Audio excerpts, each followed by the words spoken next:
নমস্কার, কাকলিস কুকিং হাবের নতুন একটি ভিডিওতে আপনাদের সবাইকে আবারও স্বাগত। আজ আমি কাঁঠালের দানা আর কাঁকরোল দিয়ে একটা নতুন ধরনের সম্পূর্ণ নিরামিষ ভীষণ সুস্বাদু রেসিপি আপনাদের সাথে শেয়ার করব। আর যে রান্নাটায় আমি কোনো রকম মশলাই ব্যবহার করিনি। তাহলে চলুন রান্নাটা করে ফেলি। এখানে আমি 5টা কচি কাঁকরোল নিয়েছি। এই কাঁকরোলগুলোকে এখন বেশ কিছুক্ষণ জলে ভিজিয়ে রাখবো, তারপরে খুব ভালো করে ধুয়ে নেব।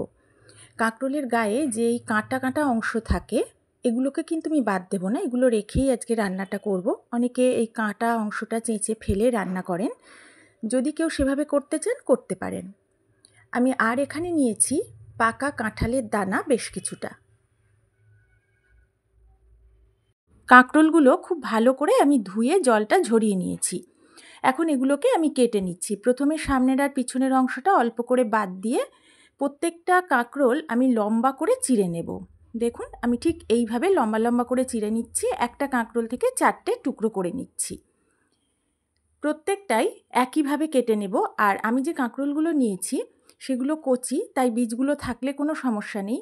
যদি দেখেন যে কাঁকরোল কাটার পরে যে বীজগুলো বেশ শক্ত, তাহলে সেই বীজগুলো একটু বাদ দিয়ে দেবেন, তাহলে খাওয়ার সময় আর কোনো অসুবিধা হবে না।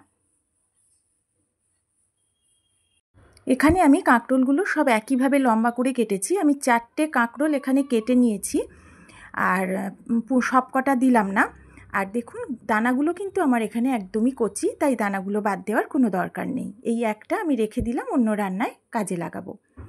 এদিকে গ্যাস ওভেনে আমি একটা বাটিতে বেশ কিছুটা জল গরম হতে বসিয়েছিলাম। জলটা গরম হয়ে গেছে, আমি কাঁকরোলগুলো গরম জলে দিয়ে দিচ্ছি। এগুলোকে আমি অল্প কিছুটা সময় ভাপিয়ে নেব। এগুলো যেন পুরোপুরি সেদ্ধ না হয় সেটা খেয়াল রাখতে হবে। সামান্য একটু ভাপিয়ে নামিয়ে নেব। অল্প কিছুটা সময় আমি মিডিয়াম ফ্লেমে এগুলোকে ভাপিয়ে নিয়েছি। আমি একটু দেখে নিচ্ছি অল্প একটু নরম হয়েছে, আর কিন্তু আমি এটাকে ফোটাবো না। আর কালারটা দেখুন একটুও চেঞ্জ হয়নি, যেমন সবুজ তেমনই আছে। আমি এগুলোকে নামিয়ে জলটা ঝরিয়ে নেব। আর একটা বাটিতে কাঁঠালের দানাগুলো আমি সেদ্ধ হতে বসিয়ে দিয়েছি। লো ফ্লেমে ঢাকা দিয়ে আমি কাঁঠালের দানাগুলোকে পুরোপুরি সেদ্ধ করে নেব। এখন গ্যাস ওভেনে আমি একটা কড়া বসিয়ে দিয়েছি। কড়াতে দিয়ে দিয়েছি পরিমাণ মতো সর্ষের তেল। তেলের পরিমাণটা আপনারা যে যেমন পছন্দ করেন সেই বুঝেই দেবেন। তেলটা ভালো করে গরম করে নিয়ে আমি এখন ফোড়নে দিলাম একটা শুকনো লঙ্কা। শুকনো লঙ্কাটা আমি একটু ছিঁড়ে দিয়ে দিলাম। 1/4 চা চামচ কালো জিরে, আর দেব 1 চা চামচ গোটা পোস্তদানা। ফোড়নে এই পোস্তদানাটা দেওয়ার ফলে যখন খাওয়ার সময় এই ভাজা পোস্তদানাটা মুখে পড়বে তখন কিন্তু খুব ভালো লাগবে, আর এটা দেওয়াতে গন্ধ খুব সুন্দর হবে। প্রথমে আমি 10-15 সেকেন্ড একটু নাড়াচাড়া করে নেওয়ার পরে ঢাকা দিয়ে ফোড়নটা আবারও 30 সেকেন্ড মতো ভেজে নেব, যতক্ষণ না ফোড়ন থেকে খুব সুন্দর গন্ধ বেরোয় আর যতক্ষণ না পোস্তটা একটু চটপট করে ফুটে ওঠে, ততক্ষণ পর্যন্ত কিন্তু ফোড়নটাকে একটু ভালো করে লো ফ্লেমে ভাজতে হবে। ফোড়নটা থেকে সুন্দর ভাজা গন্ধ বেরোচ্ছে। আমি এখন ভাপিয়ে নেওয়া কাঁকরোলগুলো কড়াতে দিয়ে দিলাম। কাঁকরোল এইভাবে একটু ভাপিয়ে নেওয়ার পরে ভাজলে কাঁকরোলগুলো কিন্তু পুড়ে কালো হয়ে যায় না। প্রথমে এইভাবে একটু নাড়াচাড়া করে মিশিয়ে নেওয়ার পর 1-1.5 মিনিট আমি একটু ভেজে নিয়েছি। আমি যে কাঁঠালের দানাগুলো সেদ্ধ করে রেখেছিলাম সেগুলো সেদ্ধ করার পরে অর্ধেক করে কেটে নিয়েছি, সেগুলো আমি এখন এর মধ্যে দিয়ে দিলাম। এবারে নাড়িয়ে চাড়িয়ে নেওয়ার পর প্রথমে আমি 1-1.5 মিনিট আবারও ভেজে নেব। তারপরে গ্যাসের ফ্লেমটা লো করে ঢাকা দিয়ে আবারও প্রায় 2 মিনিট মতো এটা ভেজে নেব। তবে ঢাকা তুলে মাঝে মাঝে কিন্তু একটু নেড়ে দিতে হবে। মিনিট 2 ভেজে নেওয়ার পরে আমি এখন এর মধ্যে দিয়ে দিচ্ছি 1/2 চা চামচ হলুদ গুঁড়ো, দিয়ে দেব 1/2 চা চামচ কাশ্মীরি লঙ্কার গুঁড়ো, ঝাল শুকনো লঙ্কার গুঁড়োটাও আপনারা দিতে পারেন। আর আমি দিয়ে দেব স্বাদ মতো লবণ। আমি কিন্তু এই প্রথমবারই লবণটা অ্যাড করছি। এবারে আমি দেব খুব অল্প করে একটু জল, যেহেতু গুঁড়ো মশলা দিয়েছি। এবারে মশলার সাথে কাঁকরোল, কাঁঠালের দানা সব কিছু নেড়েচেড়ে একটু মিশিয়ে নিচ্ছি। এই মশলাগুলো ছাড়া আর কোনো বেসিক মশলা আমি কিন্তু এই রান্নাতে অ্যাড করব না। তবে শেষে আমি একটা বিশেষ জিনিস অ্যাড করব, যেটা আমি একটু পরেই আপনাদের দেখিয়ে দিচ্ছি। প্রথমে মিনিট খানেক একটু নেড়েচেড়ে নেওয়ার পর গ্যাসের ফ্লেমটা লো করে দিয়ে ঢাকা দিয়ে আমি আবারও 1 মিনিট মতো কষিয়ে নেব। এখানে আমি এখন নিয়ে নিচ্ছি 2 টেবিল চামচ মতো চীনাবাদাম।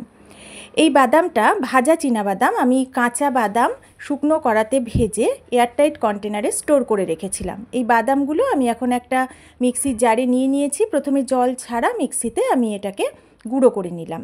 এইভাবে বাদাম প্রথমে জল ছাড়া একটু গুঁড়ো করে নিয়ে তারপর জল দিয়ে বাটলে বাটনাটা খুব মিহি হয়। এখন আমি এর মধ্যে দিয়ে দিচ্ছি খুব অল্প করে একটু জল। জলটা দিয়ে আবারও মিক্সিতে একদম মিহি করে আমি বাদামটাকে বেটে নিয়েছি।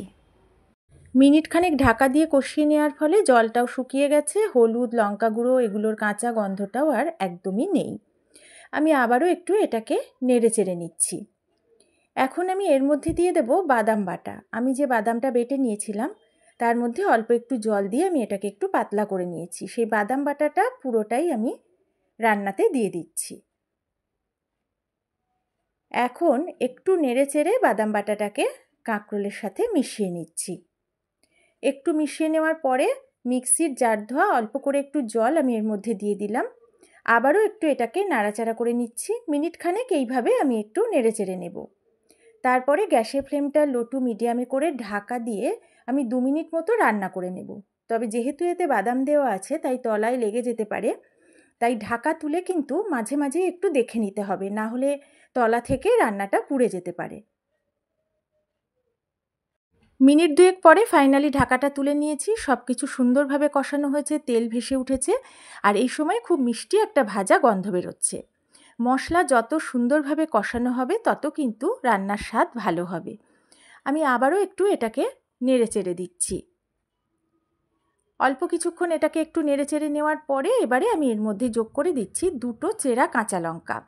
আপনারা যদি ঝাল বেশি খান এই সময় ঝালটা আরও বেশি করে দিয়ে দেবেন, তবে একেবারে এই সময় ঝালটা দিয়ে দেবেন। আর কাঁচা লঙ্কাটা আমি একটু শেষে অ্যাড করলাম, কারণ কাঁচা লঙ্কার যে একটা সুন্দর গন্ধ সেটা তাহলে রান্নাতে খুব ভালোভাবে পাওয়া যাবে। এবারে আমি এর মধ্যে দিয়ে দিলাম পরিমাণ মতো জল। কাঁকরোল সিদ্ধ হতে যতটুকু জল লাগবে সেই বুঝেই আমি কিন্তু জলটা দিলাম, আপনারাও বুঝে জলটা অ্যাড করবেন।